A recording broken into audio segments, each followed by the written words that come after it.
ভালোবাসলে যন্ত্রণা সহ্য করতে হয়, এটা মেনে নিতে হবে। আপনি যাকে ভালোবাসবেন তার যন্ত্রণাও থাকবে, ভালোবাসাও থাকবে। ঠিক আমার ব্যাপারটা আজকে যেমন ঘটেছে।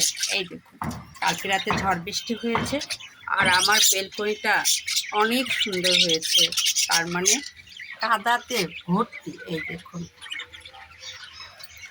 এই বেলকনি আমি এখন পরিষ্কার করব পানি দিয়ে, সুন্দর করে সাবান দিয়ে।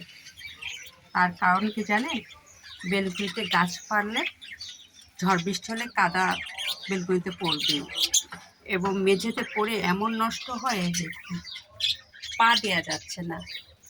আর এটা আমাকে সবসময় মেনে নিতে হয়, কারণ ঝড় হলে, বৃষ্টি হলে মাটি তো পড়বেই।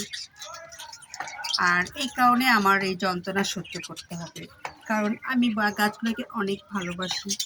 আর এই ভালোবাসলে যে তারা ফুল দিয়ে আমাকে সারাক্ষণ ভালোবাসে, মুগ্ধ রাখবে, তা তো হবে না। তার যন্ত্রণা তো আমাকে পোয়াতেই হবে। আর এই যন্ত্রণাটা হচ্ছে কি জানেন? এই বৃষ্টি হলে, ঝড় হলে সেই নষ্ট হয় আমার বারান্দাটা, সেই কাদা হয় আমার বারান্দাটা। আমার সাহেব তো অনেক রেগে যায়, ও ওঠার আগেই আমি বারান্দাটা পরিষ্কার করে ফেলি। কারণ পুরুষ মানুষ একটু বেশি খিমসাম থাকে, আর আমি যেটা ভালোবাসি ও পছন্দ করে, তবে কাদা মাদা তো আর ভালোবাসবে না, ফুল ভালোবাসবে। যার কারণে দেখা যাচ্ছে আমাকে ঘুম থেকে ওঠার আগেই পরিষ্কার করতে হয়। এই দেখুন, এই ভালোবাসার প্রতীকগুলো এরকম। এই দেখুন কত মরিচ ধরেছে, দেখেছেন? এই দেখুন,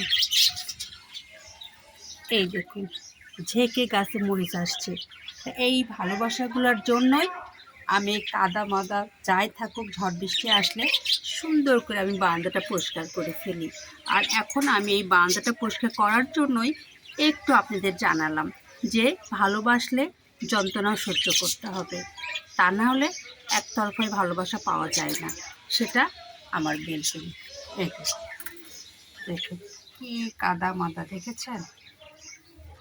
সব বাতাসে উড়ে উড়ে, যেমন ঝড় হলে বাতাসে উড়ে উড়ে পড়ে। তারপর একটা নমুনা দেখি, আমার এই দেখুন, এটা পড়ে যে সেই পরিমাণ ফেটে গেছে, মাটিতেই পড়ে পুরা কাদা, পুরা বালি। পরে ওখানে কোনো মতো আমি লোড করে রেখেছি। এই দেখুন, আর এদের যন্ত্রণা তো আছে, এরা যা খাচ্ছে ফেলে ফেলে দেয়। এই দেখুন, আমার কাছে আসার জন্য অস্থির, দেখেছেন? এদের এই ভালোবাসা পেতে হলে আমার এই কষ্টটুকু করতেই হবে। এরা খাবার ফেললে খাবার ধীরে ধীরে ফেলে দিতে হবে বেলচা দিয়ে। আর এদের ভালোবাসা হলো, এর ঝড় বৃষ্টি হলে এই কাদা বালি আমাকে মুছতেই হবে আমার এই বেলকুনিতে। তাই বললাম, ভালোবাসা ভালোবাসলে ভালোবাসার যন্ত্রণাও সহ্য করতে হবে, তাহলে আপনি সঠিক ভালোবাসা পাবেন এবং আপনার মনে শান্তি থাকবে।